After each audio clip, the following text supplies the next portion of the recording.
Umabot ng 14 na milyong piso ang halaga ng pinsala ng sunog sa warehouse ng Arms Corps sa Marikina City.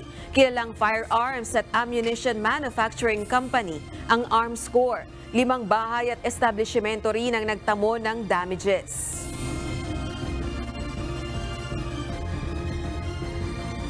Yun pong sunog nangyari the other day sa Marikina, yung sa Arms Corps.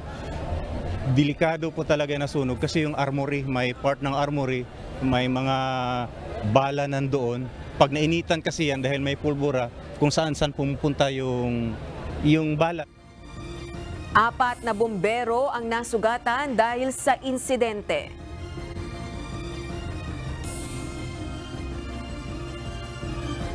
Ayon sa BFP, nabigyan nila ng kinakailangang tulong ang mga ito.